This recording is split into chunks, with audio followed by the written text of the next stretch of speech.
جب تک ابن آدم سے، آدم کے بیٹے سے، آدم کی بیٹیوں سے 5 سوال کیے جائیں گے اور ان کا جب تک وہ جواب نہیں دے لیں گے ان کے قدم اپنی جگہ سے نہیں ہل سکیں گے۔ 5 سوال ہوں گے، ان کا جواب دینا ہوگا اور جب تک جواب نہیں دیں گے اپنی جگہ سے ہل نہیں سکیں گے۔ ایک سوال یہ ہوگا، اللہ فرمائیں گے کہ اے میرے بندے، میں نے تجھے دنیا کے اندر عمر دی تھی، میں نے تجھے عمر دی تھی۔ عمر دینے کا کیا مطلب؟ کسی کی 40 سال عمر ہے تو اس نے اللہ تعالیٰ نے اس کو 40 سال کا وقت دیا۔ کسی کی 50 سال عمر ہے تو اللہ تعالیٰ نے 50 سال کا وقت اس کو دیا۔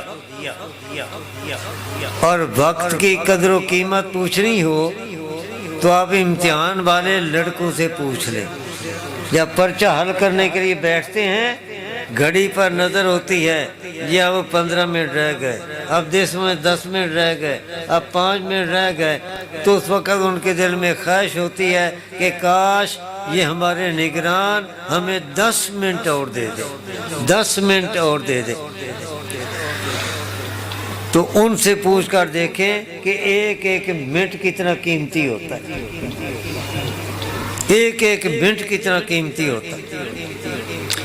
تو اس لیے بھائی اللہ تعالیٰ نے یہ جو عمر دی ہے، عمر دینے کا مطلب یہ ہے کہ میں نے تمہیں اتنا وقت دیا، کس کے لیے؟ قبر کی تیاری کے لیے، آخرت کی تیاری کے لیے میں نے تمہیں اتنا وقت دیا۔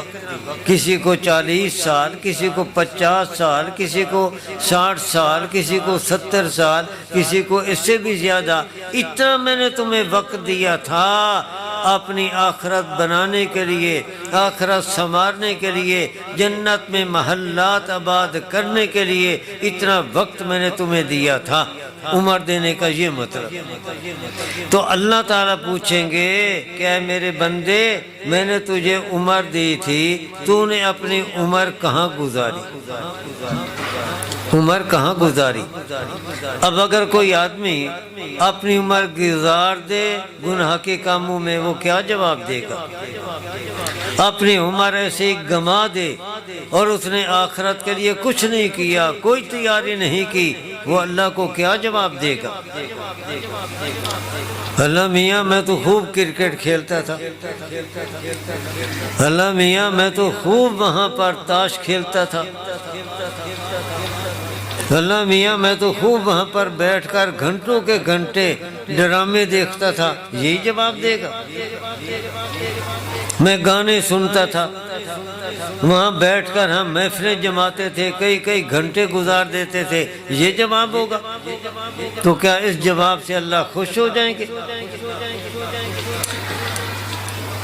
عمر کہاں گزاری؟ دوسرا سوال یہ ہوگا کہ میں نے تمہیں جوانی دی۔ جوانی دینے کا مقصد یہ ہے کہ تمہارا اس وقت حال یہ تھا کہ صحت تمہاری ٹھیک، توانائی تمہارے اندر، سماعت تمہاری ٹھیک، بینائی تمہاری ٹھیک، ہاتھ پاؤں تمہارے مضبوط، دل دماغ تمہارا مضبوط۔ تو یہ جو میں نے بھرپور تمہیں جوانی اور جوانی کی قوتیں دی، یہ جوانی تم نے کہاں گزاری؟ اس بارے میں بھی سوال ہوگا۔ تیسرا سوال ہوگا من این اکتسبتہ، اے میرے بندے تو نے مال کہاں سے کمایا؟ آج ہم جائز ناجائز کا فرق نہیں کرتے، حلال حرام کا فرق نہیں کرتے۔ ہمارا ایک بھائی رشتے لے کر حرام مال اکٹھا کر کے کئی پلاٹ بنا لیے، کئی کوٹھیاں بنا لی، اور پھر فخر کرتا ہے۔ ان کے گھر والی بھی فخر سے کہتی ہے کہ ساڑیاں انیاں کوٹھیاں، انیاں ساڑیاں دکاناں، ساڑی کار ایسی، وہ بھی فخر سے یہ کہا کرتی ہیں ہم نے اتنا کچھ بنا لیا، لیکن رشوت لے لے کر ٹھیک ہے یہاں پر تو تم نے یہ بنا لیا، لیکن جب قبر میں جائیں گے اس وقت آنکھیں کھلیں گی، اللہ کے سامنے پیشی ہوگی، اس وقت پتہ چلے گا کہ یہ تمہارے لیے نعمت تھی یا خدا کی لعنت تھی اور عذاب تھا۔ وہاں آنکھیں کھلیں گی۔ جن چیزوں پر یہاں پر فخر کیا جا رہا ہے کہ ہم نے اتنا کچھ بنا لیا اور حرام کے پیسے سے بنایا، رشوت کے پیسے سے بنایا، اور جھوٹ بول کر، ملاوٹ کر کے، دھوکے بازیاں کر کے جو کچھ بنا لیا، یہ قبر میں بھی پتہ چل جائے گا، اس سے زیادہ پھر پتہ چلے گا آخرت کے اندر، جہاں پائی کا حساب ہوگا۔ من این اکتسبتہ، یہ مال تو نے کمایا کہاں سے تھا؟ جو رشوت لیتا ہے وہ کیا جواب دے گا کہ اللہ میں تو رشوت لیتا رہا۔ وَفِيمَا أَنفَقْتَهُ، چوتھا سوال ہوگا کہ وہ مال تو نے خرچ کہاں پر کیا؟ مال خرچ کہاں پر کیا؟ اللہ کے رضا والے کاموں پر یا ناراض کرنے والے کاموں پر؟ مال کہاں خرچ کیا؟ تو خرچ کرنے کے بارے میں بھی سوال ہوگا۔ اور پانچواں سوال ہوگا کہ اے میرے بندے، دین کے بارے میں جو کوئی تو جانتا تھا اس پر تو نے عمل کتنا کیا؟ تو میں کہا کرتا ہوں کون سا مسلمان ہے جس کو نماز کے بارے میں پتہ نہیں؟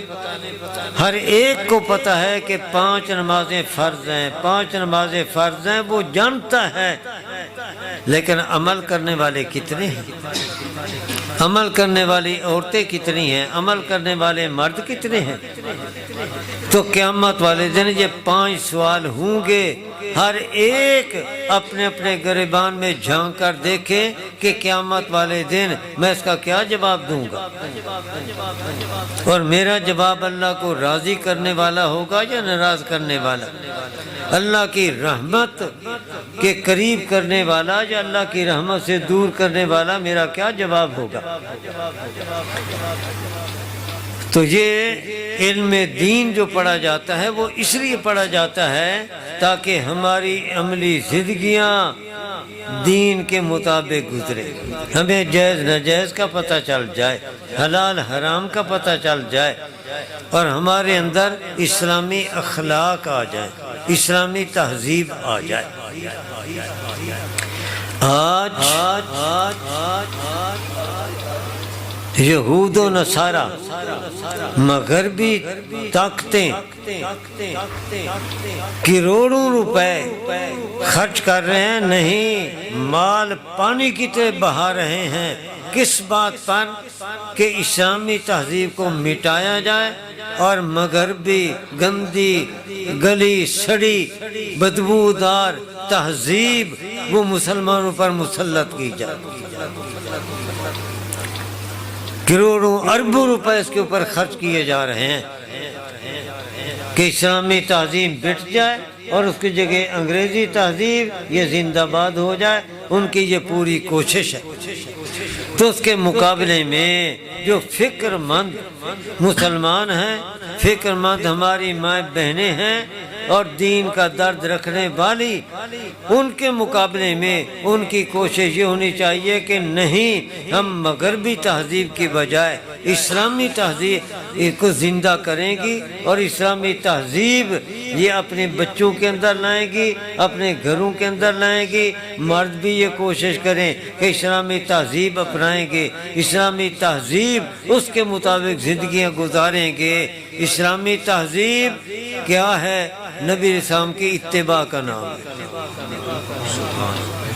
اسلامی تہذیب ہے کیا؟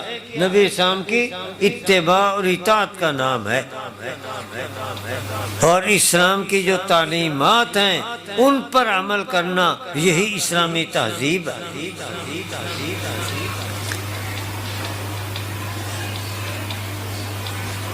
مغربی یونیورسٹی کی پڑھی ہوئی عورتیں، ان کی وظیفہ خار عورتیں، ان کی تنخواہ دار عورتیں آتی ہیں وہاں پڑھ کر، اور یہاں پاکستان کے اندر آ کر پاکیزہ دل دماغ رکھنے والی مسلمان عورتیں یہاں آ کر ان کے اندر بھی کوشش کرتی ہیں کہ ان کا پردہ ختم ہو جائے، ان کی ذہنیت بدل جائے، اسلامی ذہنیت کی بجائے مغربیت ان کے ذہن میں آ جائے۔ مغربیت کیا ہے؟ یہی مغربی گندی تہذیب۔ مغربی تہذیب کیا ہے؟ ایک مثال دیتا ہوں۔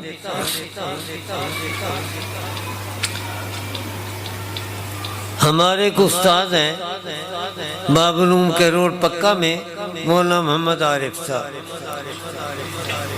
وفاق المدارس کا امتحان ہوتا ہے تو وہاں پر جامعہ فریدیہ یہ بھی سینٹر بنتا ہے۔ ہمارے بڑے استاد جی مولانا عبدالمجید صاحب رحمۃ اللہ علیہ یہ نگران اعلیٰ بن کر جاتے، اور اپنے معاون نگران یہاں سے لے کر جاتے، اپنی ٹیم یہاں سے لے کر جاتے، تو مولانا عارف صاحب بھی وہاں پر جایا کرتے۔ یہ بتا رہے تھے کہ ایک دن صبح کی نماز کے بعد ہم سیر کرنے کے لیے باہر نکلے، ایک لڑکی ادھر سے آ رہی ہے اور اس نے بھی ایک کتا اپنے سینے پر اٹھایا ہوا، ادھر سے دوسری لڑکی آئی، اس نے بھی کتا وہ اسی طریقے سے اٹھایا ہوا، دونوں سڑک پر اکٹھی ہو گئیں۔ تو اس نے اس کا کتا لیا اور کتے کا منہ چوما، اس نے اس کا کتا لیا اور کتے کا منہ چوما، اور پھر دونوں ہی اپنے اپنے کتے کو اسی طریقے سے جیسے پیار سے بچے کو نہیں کوئی ماں اٹھاتی، اس طرح وہ کتے کو اٹھا کر لے جا رہی ہیں۔ یہ کتی تہذیب ہے جس کو یہود نصارہ مسلمان عورتوں میں رواج دینا چاہتے ہیں۔ اس لیے ہماری مسلمان بہنیں، ہماری بیٹیاں، ہماری مائیں، ان کے اندر غیرت ہونی چاہیے۔ مغربی تہذیب کو گندگی کی طرح دور اٹھا کر یہ پھینک دیں اور اسلامی تہذیب کو اختیار کریں۔ اسلامی تہذیب کے اختیار کرنے میں پاک دامنی ہے، اس کے اندر عفت ہے، پاکیزگی ہے، اخلاق کی حفاظت ہے، عزت کی حفاظت ہے۔ اور جو مغربی تہذیب ہے اس کے اندر نہ اخلاق محفوظ، نہ پاک دامنی محفوظ، اور پتہ نہیں کتنی غلاظتیں اس کے اندر اکٹھی ہیں۔ اسلام نے جو نظام دیا اس سے بہتر کوئی نظام نہیں ہو سکتا۔ سب سے اعلیٰ درجے کا نظام اسلام کا ہے، خواہ وہ گھریلو زندگی سے متعلق ہو یا گھریلو زندگی سے باہر دوسرے ماحول کی باتیں ہوں، اسلام سے بہتر کوئی نظام نہیں۔ مثلا گھریلو زندگی،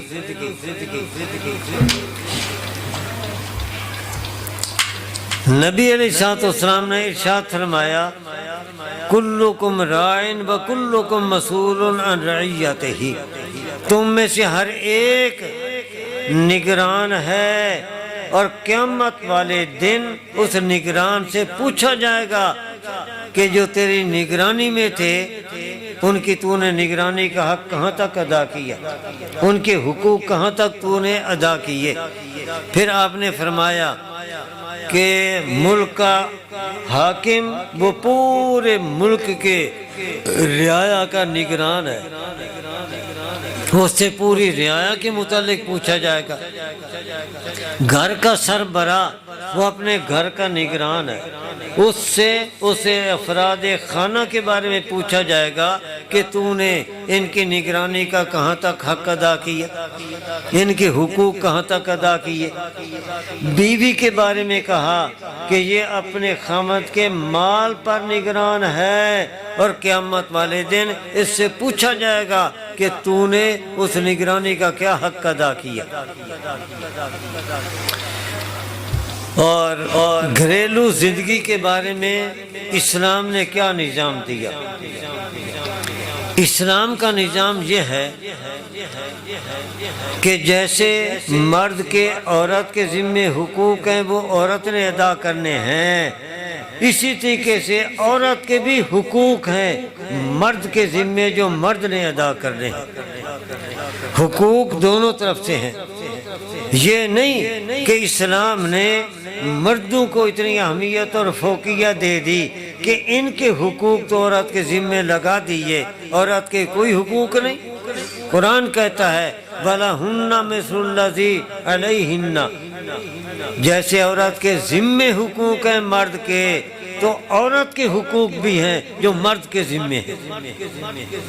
اسلام نے دونوں طرف سے حقوق مقرر کیے، عورت کے ذمے جو مرد کے حقوق ہیں وہ عورت ادا کرے، اور جو عورت کے حقوق مرد کے ذمے ہیں وہ مرد ادا کرے۔ حقوق کا معاملہ مشترکہ ہے، دونوں جانبوں سے ہے، لیکن وہ حقوق ہیں کیا؟ مرد کا حق یہ ہے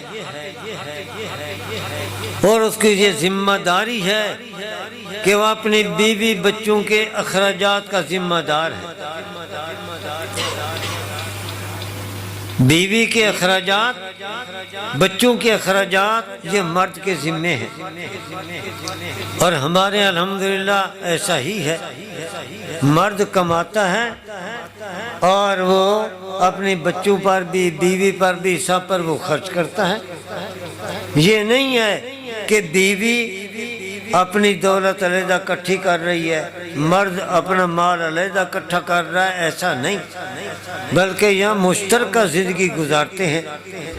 تو اصل یہ ذمہ داری مرد کی ہے کہ مرد یہ اخراجات پورے کرے۔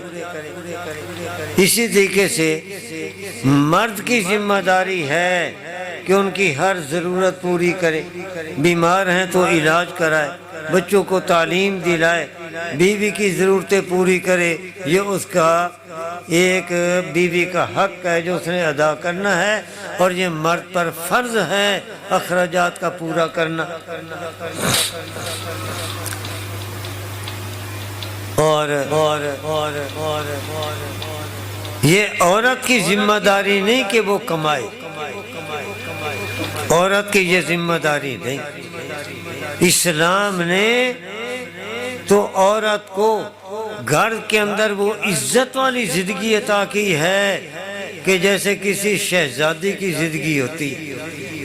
عورت گھر کے اندر رہے، کپڑے کی ضرورت ہے مرد مہیا کرے، کھانے پینے کی ضرورت ہے مرد مہیا کرے۔ عورت یہ تو گھر کی ملکہ ہے، وہ اپنے خامد کو بتائے گی کہ گھر کی یہ ضرورت ہے، گھر کی یہ ضرورت ہے، یہ پکانا ہے، یہ کچھ کرنا ہے، مرد وہ ضرورتیں پوری کرے گا۔ عورت کی یہ ذمہ داری نہیں، یہ مرد کی ذمہ داری ہے۔ لیکن آج ہمارا معاشرہ ایسا بن گیا کہ یہاں پر عورت کو بھی مال کمانے کی ایک مشین بنا دیا گیا کہ یہ بھی مال کمائے، یہ بھی پیسہ کمائے۔ ایک دفعہ اسلام آباد سے میں نے سفر کر کے جانا تھا کراچی۔ ڈرائیور کی پچھلی سیٹ وہ مجھے ملی، رات کا سفر تھا، ڈیوو میں میں سفر کر رہا تھا، تو ایک لڑکی بھی ڈیوو والی بس میں بیٹھتی ہے۔ اب وہ لڑکی بیٹھی، اس کو نیند آئے، ڈرائیور اس کو جگا دے، پھر اس کو نیند آئے، ڈرائیور پھر اس کو جگا دے۔ یہ جناب قصہ ہو رہا۔ آخر ڈرائیور مجھے کہنے لگا مولوی صاحب، کافی دیر کے بعد مجھے کہا کہ مولوی صاحب اس لڑکی نو نیند بہت آندی ہے، کوئی دم کرو، نیند بہت آندی ہے، کوئی دم کرو۔ تو میں نے کہا کہ بھائی میں تو جس کی حالت دیکھ رہا ہوں تو دم کرنے کی بجائے میں تو دعا کرتا ہوں کہ اللہ تعالیٰ اس کو باعزت گھریلو زندگی نصیب کرے،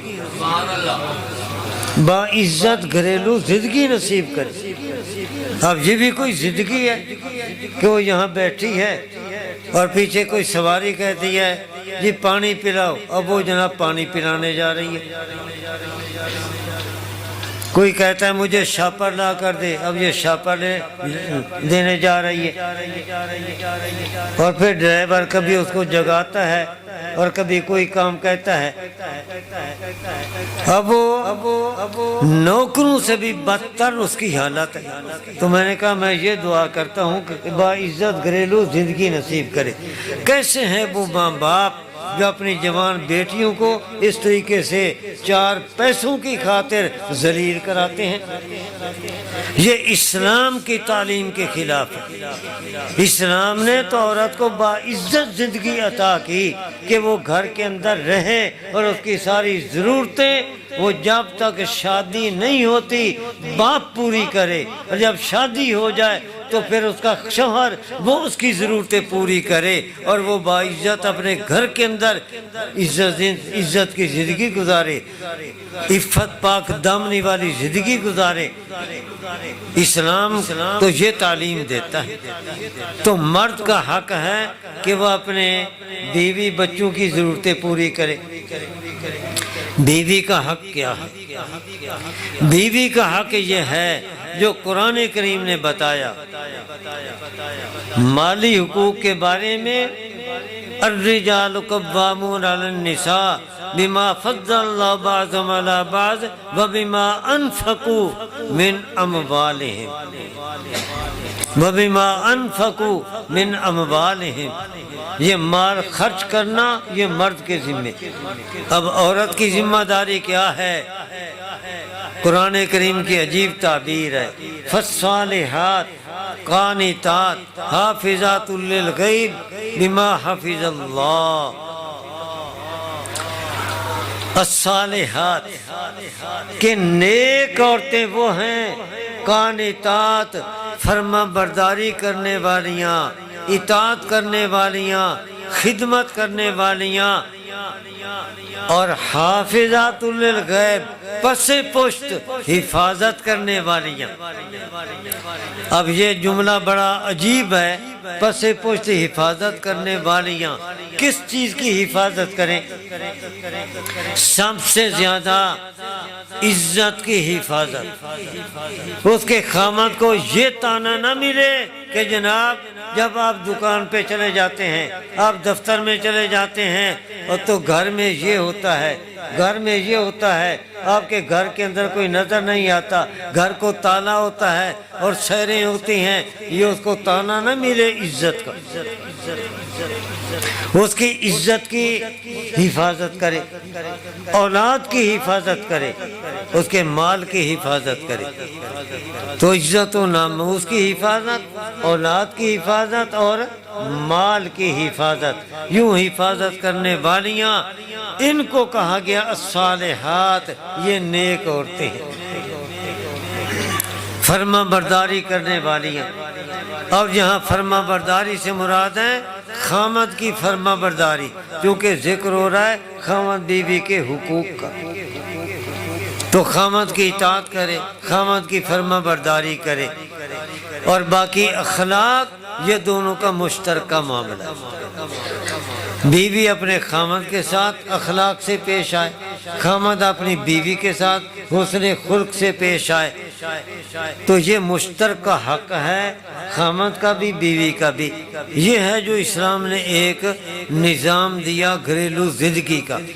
اور کوئی شک نہیں کہ جس گھر کے اندر مرد اپنا حق ادا کرتا ہے کہ اپنی بیوی بچوں کو ضرورتوں کے لحاظ سے اپنی گنجائش کے مطابق، اپنی ہمت اور اپنی قوت استطاعت کے مطابق ان کو پریشان نہیں ہونے دیتا، ان کی ضرورتیں پوری کرتا ہے، اور بیوی اپنے خامد کی اطاعت فرما برداری کرتی ہے، اس کا حکم مانتی ہے، اس کی خدمت کرتی ہے، اولاد کو سنبھالتی ہے، اس کے مال کو سنبھالتی ہے، عزت ناموس کی حفاظت کرتی ہے، تو جو ایسا گھر ہوگا میں سمجھتا ہوں کہ اسلام کے اس نظام کے مطابق اگر وہ زندگی گزاریں تو وہ دنیا کے اندر جنت کا منظر پیش کرے گا، وہ جنت کا منظر پیش کرے گا، اس گھر کے اندر امن و سکون نظر آئے گا، اس گھر کے اندر خوشیاں ہی خوشیاں نظر آئیں گی، آرام ہی آرام، راحت ہی راحت نظر آئے گی۔ ہاں جہاں پر خامد نکھٹو بن جائے، غافل بن جائے، وہ اپنا حق ادا نہ کرے، بیوی پریشان، بچے پریشان، اور وہ غافل ہو کر پھر رہا ہے، بچوں کی اور بیوی کی ضرورتوں کی کوئی پرواہ نہیں۔ یہ خامد تو فرض شناس ہے اور وہ تو اپنی ذمہ داری ادا کر رہا ہے، ان کو پریشان نہیں ہونے دیتا، لیکن بیوی وہ ہے سرکش، وہ ہے بغاوت والی، اور وہ ہے لڑائی جھگڑے والی۔ خامد کی ایک نہ مانے تو جھگڑا وہاں پر ہوگا اور امن و سکون تباہ ہو کر رہ جائے گا۔ اور پھر دونوں میں ایک اور فرق ہے کہ جہاں خامد بھی اپنا حق ادا کر رہا ہے، بیوی بھی اپنے حقوق ادا کر رہی ہے، اطاعت فرما برداری کرے، جو جو حقوق قرآن نے بتائے وہ ادا کرے، تو آپس میں دن بدن ان کے درمیان الفت محبت بڑھے گی، دن بدن آپس میں الفت محبت بڑھتی چلی جائے گی۔ کیوں؟ اس لیے کہ بیوی سمجھدار ہو، جب وہ یہ سوچے گی کہ میرا شوہر ہمارے آرام کے لیے، ہماری ضرورتیں پوری کرنے کے لیے، ہمیں سکھ پہنچانے کے لیے، ہمیں پریشانی سے بچانے کے لیے نہ وہ سردی کی پرواہ کرتا ہے نہ وہ گرمی کی پرواہ کرتا ہے، ڈبل ڈیوٹیاں ادا کر کے اور پیسہ کماتا ہے ہمیں پریشانی سے بچانے کے لیے، تو جب ایک سمجھدار عورت یہ سوچے گی یقیناً اس کے دل میں اپنے خامد کی محبت آئے گی، ایک دل کے اندر قدر آئے گی کہ میرا خامد کتنا فرض شناس ہے اور ہمارے راحت سکون کے لیے اپنے آرام کو اس نے قربان کیا ہوا ہے، اپنی راحت کی پرواہ نہیں، ہمیں سکون پہنچانے کے لیے اپنے آپ کو کتنی مشقتوں میں ڈال رہا ہے۔ اور اسی طریقے سے جب بیوی خامد کی خدمت کرے، اطاعت فرما برداری کرے، اس کو گھر کے نظم میں پریشان نہ ہونے دے، تو یقیناً خامد بھی پھر اس کی قدردانی کرے گا اور اس کے دل کے اندر اپنی بیوی کی محبت آئے گی کہ ہمارے لیے کتنے یہ سکون کا ذریعہ بنی ہوئی ہے، تو آپس میں الفت محبت پیدا ہوگی۔ اور جب خامد بیوی کے درمیان الفت محبت ہوگی تو اس الفت محبت کے ماحول میں جو اولاد تربیت پائے گی وہ کتنی با اخلاق ہوگی،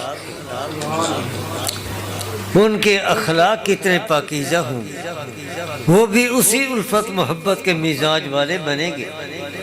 اور جہاں پر خامد حق ادا نہ کرے، بیوی حق ادا نہ کرے، اور اس کے نتیجے میں آپس میں کشا کشی لڑائی جھگڑا رہے اور آپس میں تلخیاں پیدا ہوں، تو اس ماحول لڑائی جھگڑے کے ماحول میں جو اولاد تربیت پائے گی وہ بھی اسی طریقے سے لڑائی جھگڑے کے مزاج والی اور بدخلق ہوگی، اور وہ بھی اسی مزاج والی آگے بنے گی۔ یہ ہے اسلام کی تعلیم۔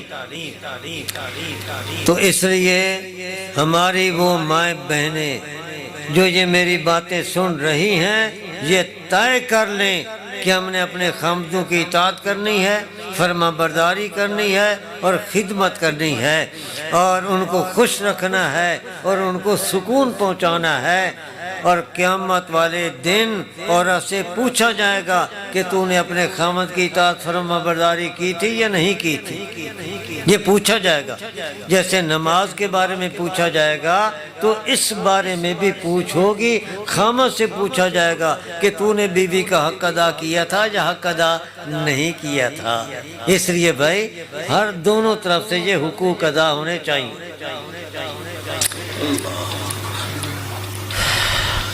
ایک واقعہ عرض کر کے میں ختم کر، بل دو واقعے۔ ایک بزرگ گزرے ہیں عبداللہ سومعی بہت اللہ والے تھے، بہت نیک تھے۔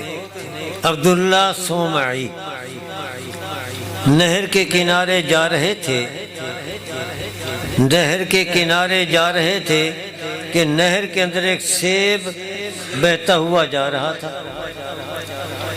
انہوں نے وہ سیب لیا نا۔ عبداللہ سومعی ایک نوجوان سڑک کے کنارے جا رہا تھا تو سیب اس نے لیا، پکڑ اور اس کو کھا لیا۔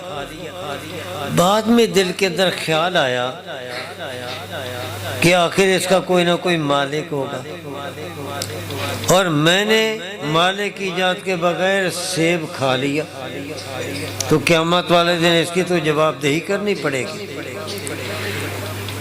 تو جدھر سے سیب بہتا ہوا آ رہا تھا یہ ادھر چل پڑا سیب کے مالک کو تلاش کرنے کے لیے کہ میں اسے معاف کراؤں۔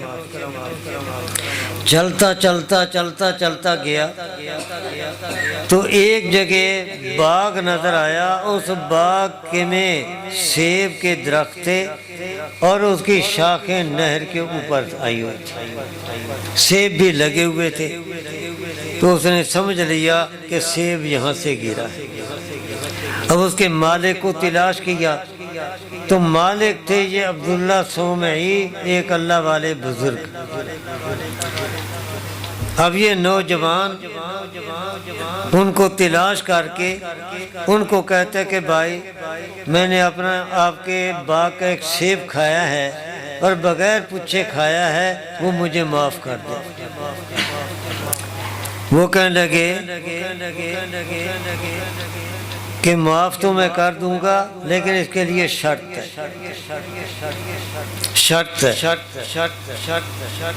اور ایک شرط ابھی بتاؤں گا، ایک شرط بعد میں بتاؤں گا۔ جب ایک شرط تو پوری کر لے گا دوسری شرط پھر بتاؤں گا۔ دو شرطیں۔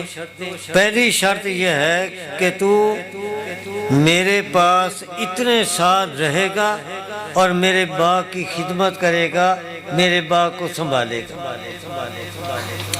نوجوان نے پوچھا کہ اگر میں یہ شرط پوری کر دوں، اتنے سال تیرے باغ میں خدمت کروں تو کیا تو مجھے معاف کر دے گا؟ اس نے کہا کہ ہاں میں معاف کر دوں گا، لیکن دوسری شرط بھی تجھے پوری کرنی پڑے گی۔ اس نے کہا چلو پہلی شرط تو پوری کروں۔ تو باغ کی خدمت کرنے میں لگ گیا۔ جب وہ مدت پوری ہو گئی تو پھر اس نوجوان نے پوچھا کہ اچھا اب دوسری شرط بتا، اور ساتھ ہی پوچھا کہ اگر میں دوسری شرط بھی پوری کر دوں تو کیا آپ مجھے معاف کر دیں گے؟ اس نے کہا کہ ہاں، پھر میں معاف کر دوں گا۔ نوجوان نے کہا کہ اچھا دوسری شرط بتا۔ تو عبداللہ سومعی نے کہا، سومعی نے، کہ دوسری شرط یہ ہے کہ میری ایک بیٹی ہے جو ہاتھوں سے بھی معذور، ٹانگوں سے بھی معذور، آنکھوں سے بھی معذور، زبان سے بھی معذور، کانوں سے بھی معذور۔ ہاتھ اس کے لنجے کام نہیں کر سکتی، ٹانگوں سے لگڑی چل نہیں سکتی، آنکھوں سے نابینا دیکھ نہیں سکتی، زبان سے گونگی بول نہیں سکتی، کانوں سے بہری سن نہیں سکتی۔ اس سے نکاح کرنا پڑے گا۔ اب نوجوان نے پوچھا کہ اچھا یہ بتاؤ کہ اگر میں نکاح کر لوں اور ایسی لڑکی اپنے نکاح میں لے آؤں تو آپ مجھے معاف کر دیں گے؟ کہا کہ ہاں میں معاف کر دوں گا۔ اس نے کہا چلو ٹھیک ہے۔ چنانچہ نکاح ہوا۔ نکاح ہونے کے بعد اب عبداللہ سومعی نے کہا کہ وہ لڑکی فلاں کمرے میں ہے، آپ وہاں چلے جائیں۔ جب یہ نوجوان اس کمرے میں گیا تو دیکھا خوبصورت لڑکی ہے، ہاتھ بھی ٹھیک ہیں، ٹانگیں بھی ٹھیک ہیں، کوئی وہ معذور نہیں ہے، آنکھیں بھی ٹھیک ہیں۔ اس نے سمجھا کہ شاید یہ لڑکی کوئی اور ہے، میں بھول کر ادھر آ گیا۔ وہ فوراً واپس آیا۔ اور آ کر عبداللہ کو کہا کہ جناب آپ نے تو کہا تھا کہ وہ ہاتھوں سے معذور، ٹانگوں سے معذور، آنکھوں سے معذور، لیکن وہ تو ٹھیک ہے۔ تو اس وقت پھر عبداللہ نے بتایا کہ جب اے نوجوان تو نے یہ میرے سے پوچھا تو میں سمجھ گیا کہ یہ نوجوان بڑا متقی ہے، میں نے اسی وقت طے کر لیا تھا کہ رشتہ تیرے ساتھ یہ کروں گا۔ رہی یہ بات کہ میں نے جو کہا تھا کہ یہ لڑکی لنگڑی ہے، یہ اس لیے کہا تھا کہ یہ گھر کی چار دیواری سے کبھی باہر نہیں نکلی۔ میں نے جو کہا تھا کہ یہ ہاتھوں سے معذور ہے، یہ اس لیے کہ یہ کبھی اس نے ہاتھوں سے یہ ہمارا دروازہ نہیں کھولا۔ میں نے جو کہا کہ یہ گنگی ہے، یہ اس لیے کہ اس نے کسی غیر آدمی سے کبھی بات نہیں کی۔ میں نے جو کہا کہ یہ بہری ہے، اس لیے کہ غیر کی کبھی اس نے آواز نہیں سنی۔ میں نے جو کہا کہ یہ آنکھوں سے معذور ہے، یہ اس لیے میں نے کہا کہ اس نے کبھی غیر کا چہرہ آنکھوں سے دیکھا نہیں۔ چنانچہ بڑی خوشگوار ان کی آپس میں زندگی گزاری۔ تو ہماری بھی دعا ہے کہ اللہ تعالی ہمارے مردوں کو اللہ غیرت دے، ہماری بیٹیوں کو اللہ تعالی شرم حیا دے، مردوں میں غیرت قائم رہے، عورتوں کے اندر شرم حیا قائم رہے، تو انشاءاللہ مردوں کی زندگی بھی پاکیزہ، عورتوں کی زندگی بھی پاکیزہ، اور انشاءاللہ آپ دیکھیں گے کہ اس اسلامی تعلیم اور اسلامی تہذیب کی برکت سے کس طریقے سے پھر برکات اترتی ہیں، رحمتیں اترتی ہیں، اور کس طریقے سے پرامن اور پرسکون ایک معاشرہ وجود میں آتا ہے۔ اللہ تعالی ہمیں صحیح دین پر عمل کرنے کی توفیق عطا فرمائے۔ وآخر دعوانا ان الحمدللہ۔ ہاں، دوسرا واقعہ بھی میں نے عرض کیا تھا، وہ بھی سنا کر میں ختم کرتا ہوں۔ ایک بنو امیہ کے زمانے میں سپہ سالار تھے فروخ یہ سپہ سالار تھے، اور یہ ایک بڑی جہادی مہم پر روانہ ہوئے، اور کئی سال اس جہادی مہم پر لگ سکتے تھے۔ اس لیے جب یہ جہادی مہم پر گئے تو اپنی بیوی کو 30,000 دینار دے کر گئے۔ دینار سونے کا ہوتا ہے، اس وقت یہ سکہ چلتا تھا، اور یہ کہا کہ مجھے کوئی پتہ نہیں کہ کتنے سال لگ جائیں، یہ اپنے پاس رکھ لے اور اپنی ضرورتیں پوری کرنا۔ ہماری ماں بہنیں توجہ سے یہ واقعہ سنیں کہ مسلمان عورت کیسے ہوتی ہے۔ اور جب وہ یہ دینار دے کر جہادی مہم پر گئے، اس وقت اس کی بیوی کے پیٹ میں بچہ تھا۔ اب وہ گئے اور تقریباً 25-30 سال ان کو اس جہادی مہم میں باہر لگ گئے۔ ان کی عدم موجودگی میں وہ بچہ پیدا ہوا۔ بچے کا نام رکھا گیا ربیعۃ الرائی، ربیہ نام رکھا گیا، بعد میں ربیعۃ الرائی بنے۔ یہ بچہ پیدا ہوا، اور 30 سال کے بعد جب یہ واپس آئے تو سیدھے اپنے گھر آئے، دروازے پر دستک دی، اندر سے ایک نوجوان نے کنڈی کھولی۔ اب یہ اندر جانا چاہتے ہیں، لیکن وہ نوجوان روکتا ہے، وہ کہتا ہے کہ ظالم یہ تو ہمارا گھر ہے، تو اندر کیسے آ رہا ہے؟ اور فروخ یہ کہتا ہے کہ ظالم یہ تو میرا گھر ہے، تو گھر کے اندر کیسے؟ یہ تو میرا گھر ہے، تو یہاں پر کیسے؟ باپ کو پتہ نہیں کہ یہ میرا بیٹا ہے، بیٹے کو پتہ نہیں کہ یہ میرا باپ ہے، ابھی تک ایک دوسرے کو دیکھا ہی نہیں تھا۔ آپس میں کوئی تھوڑی سی تلخی ہوئی، وہ کہتا ہے فروخ ظالم تو میرے گھر کے اندر کیوں گھسا ہوا ہے؟ اور بیٹا کہتا ہے کہ ظالم یہ میرا گھر ہے، تو اندر کیسے آنا چاہتا ہے؟ اتنے میں ربیہ کی ماں نے فروخ کی آواز پہچانی۔ اس نے کہا کہ بیٹا یہ آپ کے والد ہیں، ان کو آنے دے۔ اس وقت باپ بیٹے کی آپس میں جان پہچان ہوئی اور پھر گلے ملے۔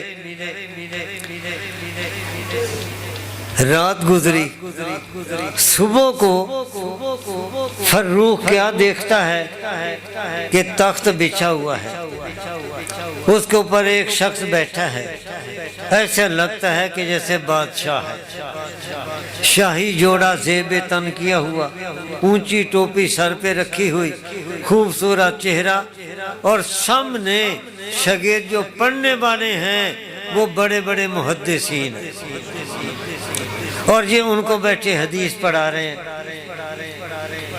یہ دیکھتے رہے لیکن یہ پہچان نہ سکے کہ یہ عظیم آدمی کون ہے۔ گھر گئے اور گھر جا کر اپنی بیوی کو کہنے لگے کہ آج تو میں نے ایک عجیب منظر دیکھا۔ کیا دیکھا؟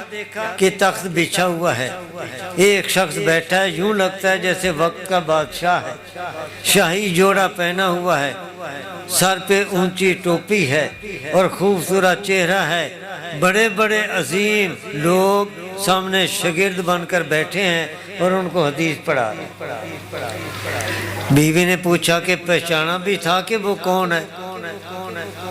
پہچانا بھی تھا کہ وہ کون ہے؟